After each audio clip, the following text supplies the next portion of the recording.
Hi everyone, Kendall again with week 2 of our Autumn Wonders Sew-Along, hosted by Pat Sloan at her website, ilovetomakequilts.com. This week, we want to know about your favourite seasonal changes. For me, it was always about the colour of the leaves, and as a child, all of the leaves that had fallen from the trees would be gathered up in big piles in the gutters on the streets outside people's houses, and we would run through them and throw them everywhere again just to give the person something to clean up. We thought it was fun. I don't know that they would have. Anyway, if you haven't done so already, jump over to Pat's website, ilovetomakequilts.com, download this week's free pattern, come back here, and I'll show you how to do it.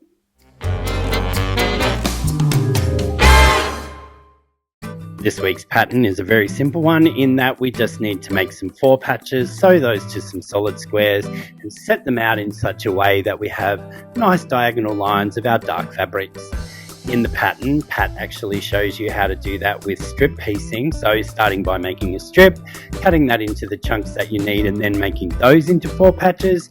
I actually just went ahead and cut mine all as squares, so I'm going to go through and sew these squares into pairs and then sew those pairs into 4 patches, all the time pressing towards the darker of the 2 fabrics.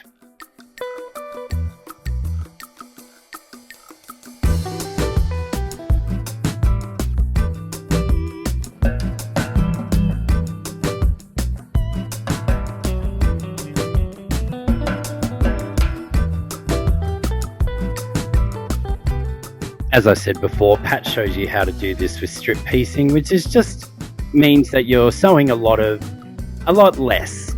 So you could see there that I had to chain piece through all of these squares. Now, if I had have had these strips, I would have just sewn 2 strips and then cut them into the 2-inch segments. But it's just as easy to do it with the squares. So now that I actually have all of these done and trimmed apart, I'm going to press to the darker of the 2 fabrics before making our little checkerboard 4 patch, and then I'll just press that to one side.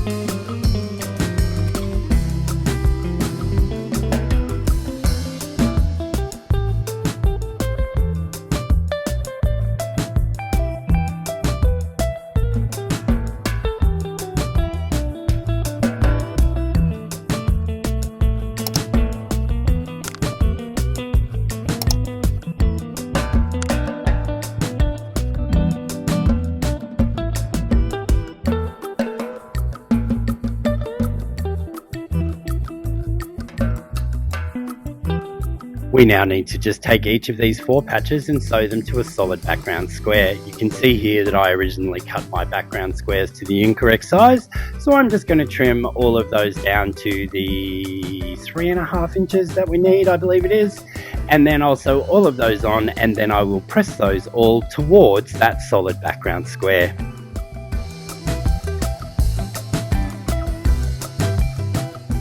Before we attach our background square to our 4 patch units, we need to make sure that we have our 4 patch in the correct orientation so that our dark squares make the correct diagonal line across.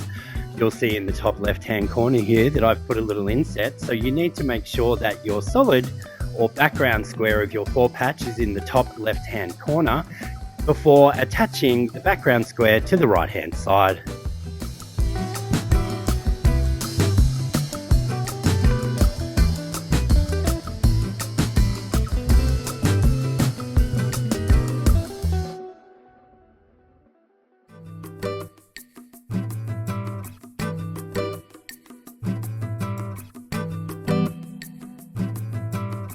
With those background squares now attached, we just need to, as I said before, press all of these towards that solid background square. And then in the pattern, Pat has you do these in vertical rows, but I'm going to do them in horizontal rows. So once I've got this pressed towards that background square, I'll make sure that I've got them in the correct orientation again. So top left hand corner needs to have the small background square from the 4 patch, and I'm going to sew 4 horizontal rows, and then I'll put those horizontal rows together to create the final block. I won't do any more narration throughout this, I'll just let you watch as I sew.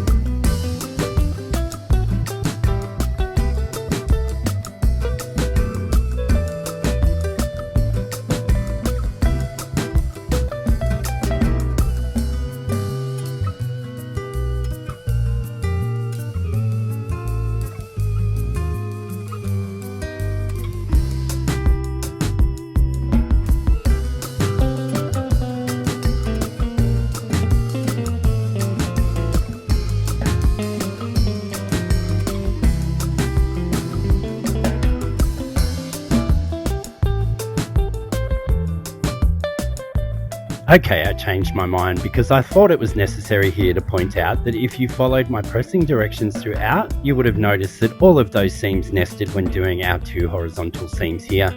Just pick a direction to press this one in, either up or down, or whichever way you want, on both of these, and sew our final horizontal seam. And once again, just pick a direction and press, and your block for this week is done. Stay tuned to the end though, as I have supplied 3 layouts that you could use this block in, and you'll notice that each of them is quite unique. Okay, see you again soon.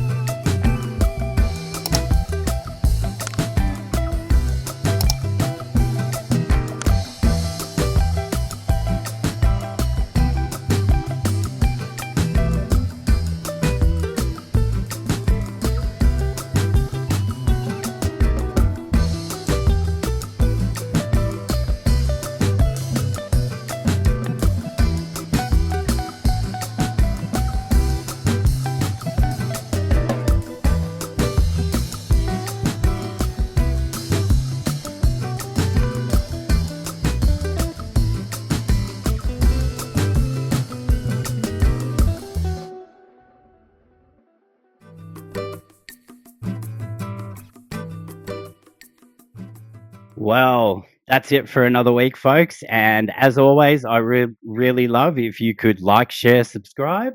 And if you subscribe, well, if you don't, I don't know why. But when you do subscribe, not if, make sure you click that little bell and you'll be notified of all my upcoming videos. I generally am only on a Wednesday, but sometimes I have another free pattern for you. Or I may even conduct my own sew alongs, as I recently did with bunnies and blooms. As always, thanks for watching. I'll see you all again next week. Bye for now.